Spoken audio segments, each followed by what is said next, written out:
Monsieur Zellner, bonjour, merci d'avoir accepté cette invitation à un entretien pour l'ambassade de France à l'occasion du choix concours de la Suisse.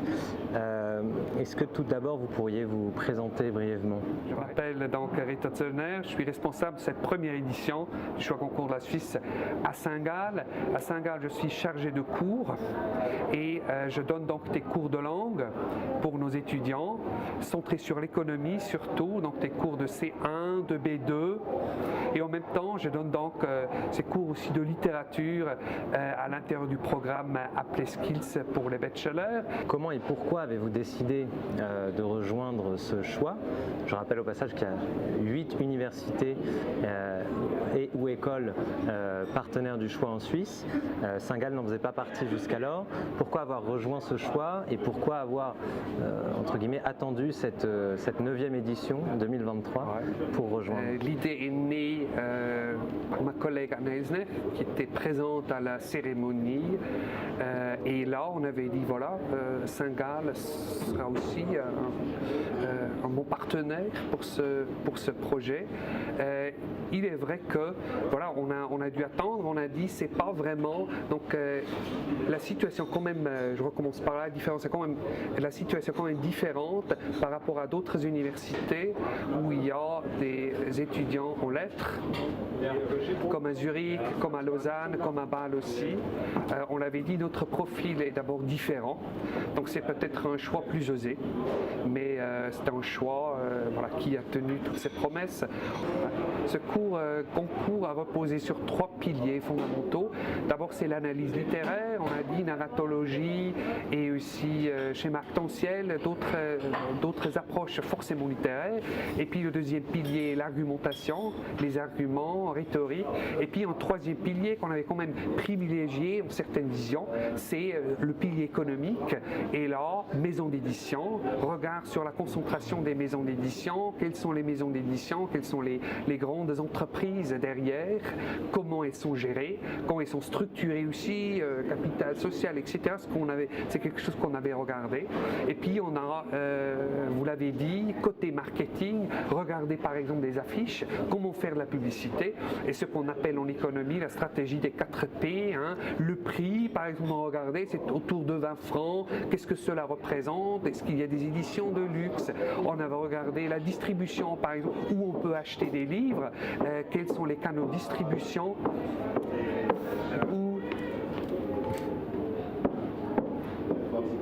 c'est ça. On avait regardé la stratégie avec les bandeaux, 4e de couverture, donc les paratextes, comment formuler, qu'est-ce qu'on met sur la 4e de couverture, par exemple là pour veiller sur elle, c'était une citation d'aide, une citation de publicité, comment faire aussi de la publicité, stratégie numérique, c'est quelques exemples que nous avons thématisés explicitement en nous basant sur quelques concepts marketing que les étudiants connaissent forcément de ces cours à Saint-Gall. Donc on avait thématisé un tout petit peu l'argumentation aussi, on en a parlé, quels sont les types d'arguments. Dès le début aussi, c'est une des premières tâches que j'ai laissé faire aux étudiants, c'est s'imaginer vraiment être membre du jury et de définir des critères. Quels pourraient être des critères pour dire aussi quels sont des critères stratégiques par exemple, pour mettre en lumière telle ou telle thématique, comme par exemple l'écologie, ou est-ce que ce sont des choix qui sont liés à des maisons d'édition, des choix qui couronnent peut-être un premier roman initié ou couronné, comme c'était le cas avec Toussaint, vraiment une œuvre dans son intégralité. On en a beaucoup discuté dès le début, aussi les critères, il faut s'imaginer. À Saint-Gall, prenons les voitures par exemple, si on parle de qualité, il y a des qualités très claires. On peut être d'accord si le design ou si le moteur est plus important, mais les critères de qualité sont assez clairs et on est vite d'accord sur ce choix. Et on a beaucoup parlé et réfléchi à cela, comment définir une qualité littéraire. Est-ce que c'est une qualité stylistique? Partons aussi du fait qu'il y avait une sélection préalable, donc les 16 textes qu'on nous présente sont forcément des textes excellents, donc il n'y a rien à écarter dès le début, disant voilà c'est un mauvais texte, c'est un mauvais roman. Hein. On a parlé de catégories aussi, dire voilà c'est seulement des romans, hein. Donc tout marché de livres aussi, d'abord Belles Lettres c'est des romans, mais on a vu dans le choix il n'y avait pas toujours des romans, hein. Il y a des textes qui sont pas forcément des romans, l'autobiographie, voilà. Et c'était ça aussi, quels sont les critères, hein. Francophonie par exemple, maison d'édition, c'est des critères dont on a parlé, mais aussi on a essayé de trouver un petit peu par exemple cette notion difficile du style, hein. Qu'est-ce que c'est qu'un style paratactique, et là c'est quelque chose qu'on avait essayé de regarder vraiment from scratch. Est-ce que vous percevez en ce sens des différences avec les critères retenus par les membres d'académie, comme celle de l'Académie Goncourt par exemple? Est-ce que les étudiants et étudiantes, par leur âge, par leurs expériences, également par le fait qu'ils n'aient pas forcément de formation littéraire, je parle ici de ceux de Saint-Gall, est-ce que vous voyez une différence entre les critères retenus par les étudiants et ceux que seraient... Je fais peut-être deux exemples. D'abord, l'exemple qui parle en faveur de cette différence. Là, on a discuté Suite inoubliable, et il y avait aussi l'argument de dire voilà, c'est un texte qu'on peut lire dans nos écoles, dans les gymnases.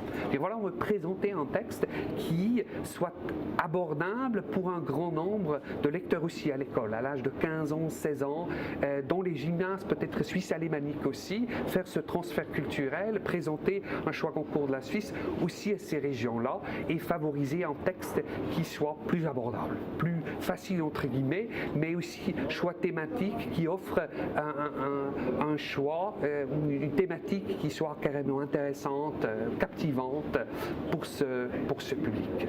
Mais assez curieusement aussi, on a discuté d'un critère peut-être classique.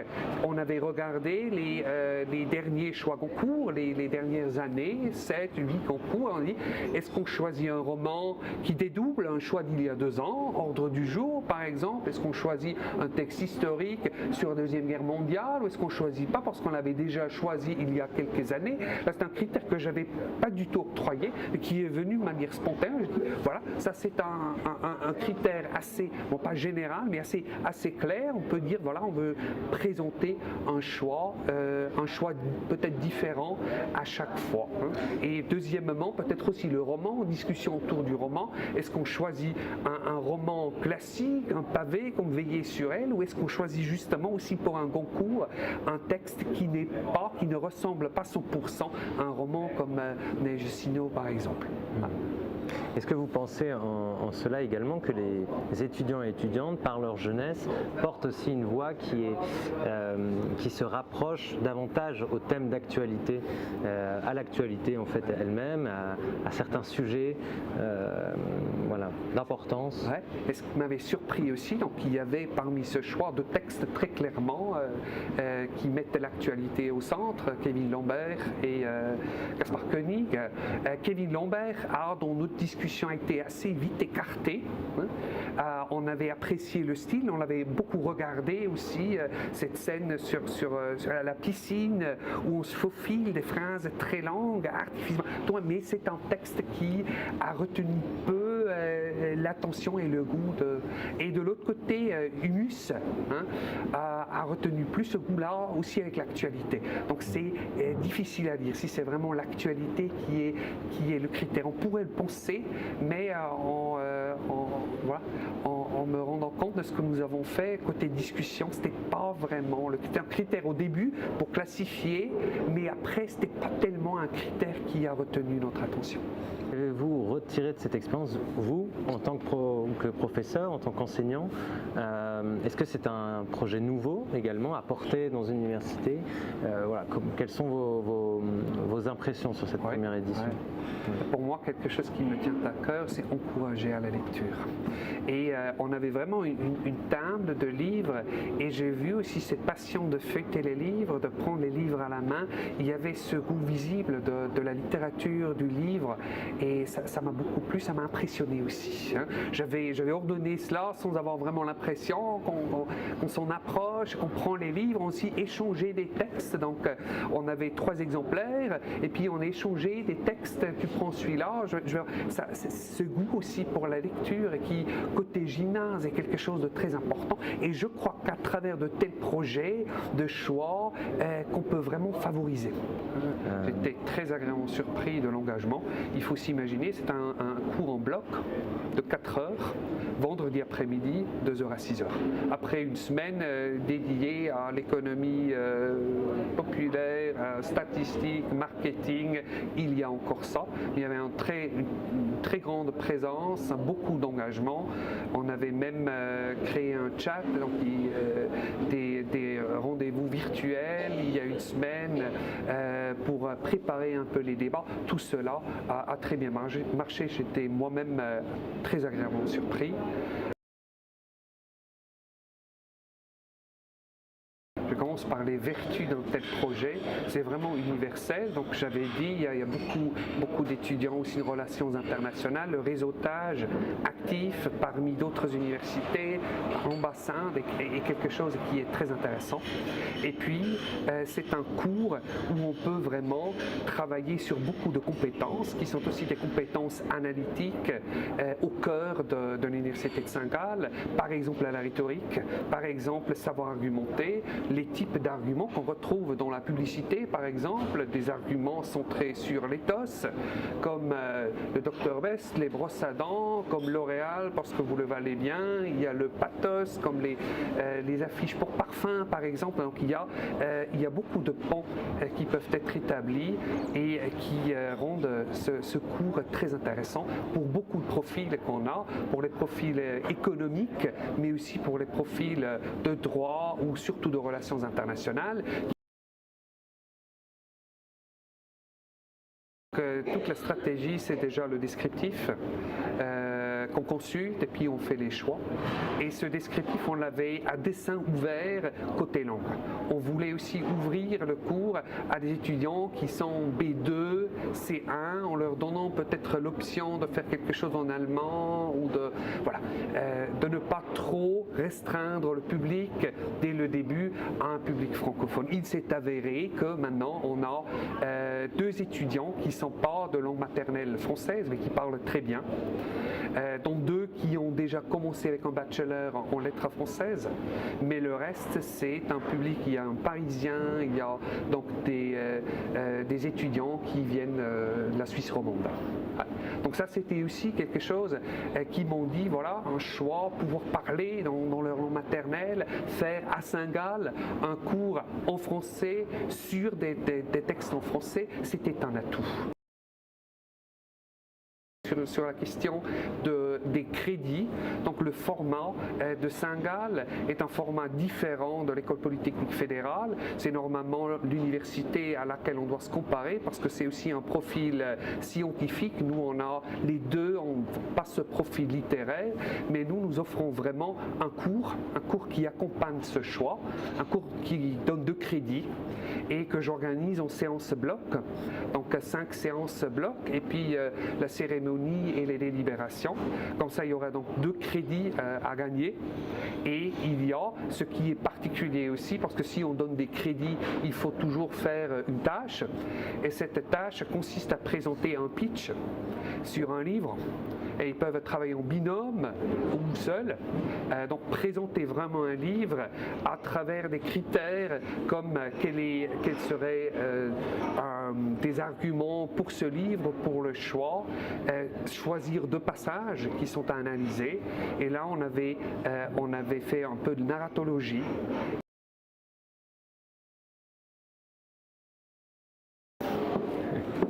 dehors du suspense et du secret bien gardé. C'est aussi, une fois je l'avais présenté, une fois plongé dans ce monde diplomatique, bon, à la fois littéraire et tout. On a beaucoup vu maintenant le monde littéraire des maisons d'édition. Maintenant, on va du côté de la diplomatie, voir un peu les lieux, comment ça se fait, et croiser les regards, faire connaissance de beaucoup de gens. Ça, c'est aussi quelque chose, c'est cette convivialité qu'on avait vue lors des délibérations. Voilà, c'était le retour que j'ai reçu de nos deux délégations. C'est quelque chose qui fait le charme aussi de ce forum. Et dernière question, enfin, cher professeur, pouvez-vous d'ores et déjà nous dire si l'Université de Saint-Gall sera partenaire l'année prochaine du choix concours 2024? On l'espère, au vu de l'engagement et de l'investissement des étudiants de Saint-Gall cette année et du vôtre, bien sûr. On l'espère grandement. Est-ce que vous avez déjà des pistes à nous donner à ce sujet? Oui, j'y crois fermement, d'autant plus que maintenant les étudiants qui ont participé ont vraiment fait de la publicité, bouche à oreille, que nous regardons aussi en marketing. Ça, c'est ce qui tient. La première fois, on ne pouvait pas faire vraiment, on l'a fait bien sûr dans les modules, dans les cours, mais là, ça passe directement par et à travers les étudiants. Et là, je crois vraiment, tout dépend évidemment du nombre de participants, on ne peut pas le faire avec 2-3, mais je suis vraiment convaincu que c'est un format qui aura un gros succès. Et voilà, du vent en poupe pour le futur aussi.